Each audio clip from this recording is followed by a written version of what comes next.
Hi, I'm Justin Keay, Field Specialist in Horticulture with MU Extension.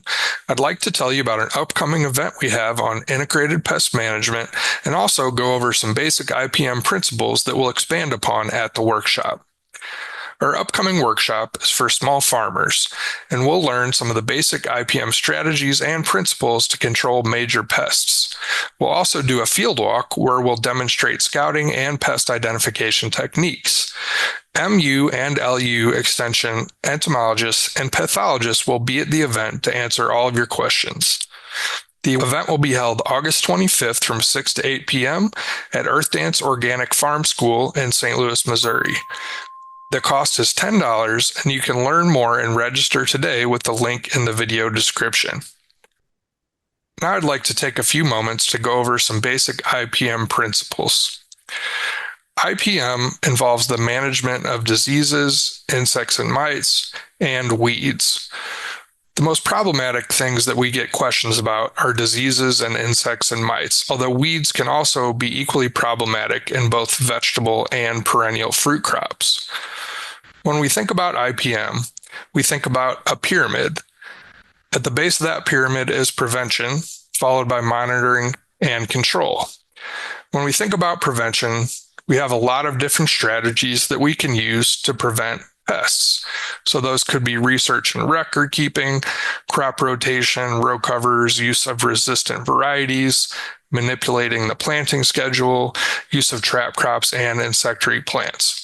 As we move up the pyramid, we have fewer options, but within the monitoring section, we can scout, we can use different traps and pheromone lures, we can use beat sheets to knock insects onto a white sheet of paper to make them more visible. We can utilize economic thresholds, which will tell us how many insects per plant or per field need to be present for a spray control to be required. And then the top of the pyramid is control. And so this is when all other things fail. And this would involve things like pesticide application or manual control, such as hand picking of insects. I'd like to walk through these steps to demonstrate what this could look like if you're developing a plan. I'm going to focus on insects, and we are going to talk about the cucurbit pest complex. So cucurbits include things like squashes, cucumbers, pumpkins, and watermelons. And there's 3 insects that are particularly problematic across this plant family. On the left-hand side, we have what's commonly known as the squash bug. This is a true bug in the order Hemiptera. It uses its piercing, sucking mouth parts to puncture the leaf and suck out plant juices. And there's often multiple life stages of different nymphs on a leaf. Next, we have the cucumber beetle. This is in the order Coleoptera, so it's a beetle that chews the leaves, and so you'll often see chewing damage on the leaves. And it's also a vector for a disease called bacterial wilt. So in cucumbers, this one is particularly problematic because they can bring that disease into a cucumber that can kill the plant. The third one on the right is the squash vine borer. The squash vine borer is a moth that lands its eggs at the base of plant stems. When those eggs hatch, the larvae enters into the stem and tunnels in and begins growing and consuming the stem before it later emerges from the base of the stem to overwinter in the soil. Now let's walk through what some prevention strategies could look like for this pest complex in cucurbit crops. Let's start off with research and record keeping. There's a lot of great free resources that are available on the web that can help you understand the life cycle of these problematic pests, how to control them, what the economic thresholds might be. And the Midwest Vegetable Production Guide is a great place to start. I'm going to link a number of resources in the video description and show these at the end of the presentation. The Midwest Vegetable Guide allows you to search, has a searchable database for crops, pests, and controls. There's also a lot of great fact sheets from different universities that are research-backed publications. You can use the ending to a search term of site:.edu, and that will help your search engine filter and only provide results from research-backed university publications. You can also use a field log or field notes throughout the growing season, and you can note the dates when these different pests emerge and when their populations become high. Planting time is another preventative strategy. One way that some organic growers deal with squash vine borer is to delay the plantings of their squash until after the peak emergence of squash vine borer. So as opposed to planting them in mid-May, they might wait till the end of June and cover them up with row covers. Then they're going to miss the peak flight and avoid the egg laying of the squash vine borer on the stem of the squash plant.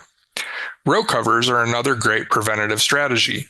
Row covers are generally removed at pollination so that insects can pollinate cucurbit plants. However, there are now parthenocarpic or self-pollinating varieties of squash and other cucurbits. With self-pollinating varieties, you could leave the row covers on the entire growing season. The plants will pollinate themselves and your plants will be protected from flying insects. We can also talk about trap crops as a preventative strategy. The blue Hubbard squash exudes a high level of the plant compound cucurbitacin.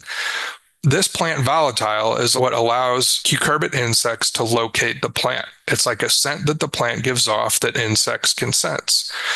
You could plant blue Hubbard squash on the ends of your rows 2 weeks prior to your cash crops. The blue Hubbards will be larger, they will be exuding high levels of cucurbitacin, and as these insects fly into the field and locate host plants through the plant volatiles, they will be attracted to the blue Hubbard and move away from your cash crop.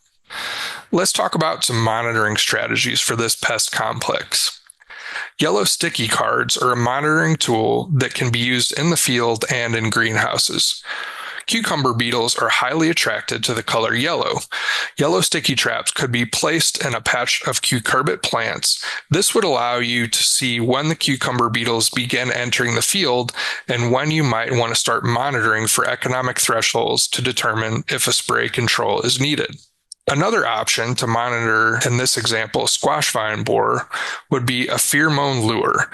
Pheromones are developed to mimic some of the mating pheromones given off by insects during mating season.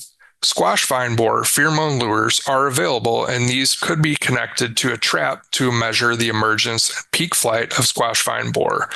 This could help you know when to put on row covers or when, for instance, to apply a pesticide to the base of your squash plants. Another thing that you can do is scouting. This is on a weekly basis, looking on the upper, the underside of the leaves, and the base of the plant stem for any insects present. Thresholds are another useful tool that can be used in conjunction with monitoring to determine if a control action is needed. Economic thresholds have been developed for a number of different vegetable crops for different insects. For example, 5 cucumber beetles per squash plant is an economic threshold. This is when it's suggested that a control measure such as a pesticide spray might be needed. So we can combine monitoring tactics with scouting and thresholds to determine whether we actually need to control an insect with a spray control. Now let's talk about control options for the cucurbit pest complex. Control options are used after preventative strategies have failed and monitoring indicates that control is needed. If you don't control insects when economic thresholds are reached, you will lose an economically important part of that crop and lose revenue from that crop as well. There are a number of different synthetic insecticides to control these insects. The Midwest Vegetable Production Guide is a great place to find pesticides that are labeled for these insects and for these crops. These are just a couple, but there's many more available. There are also OMRI-listed sprays that could be used in organic systems, and these would include spinosad, pyrethrin, azadirachtin, combinations of these, as well as many others. It's important to understand with pesticide application, you want to have thorough spray coverage. Often pesticides are not effective because they are not sprayed on both the underside and the top of the leaves and the stem of the plant. So you want to read the label and understand what the concentration is that it needs to be applied, and that's usually in ounces per gallon. Whether you need to wear any personal protective equipment, such as gloves or goggles, and the EPA B box that tells you how to apply the pesticide in a way to mitigate damage to pollinators. Here's some helpful resources. The Midwest Vegetable Production Guide on the bottom left-hand side allows you to pick a crop, pick a pest, and find a spray control option. There's also a PDF guide available online for free, and you can learn more about these pests and the crops, as well as preventative strategies to control them. One of my favorites is vegetable IPM with an emphasis on biocontrol. That image is on the bottom right-hand side. That is available for purchase from Penn State.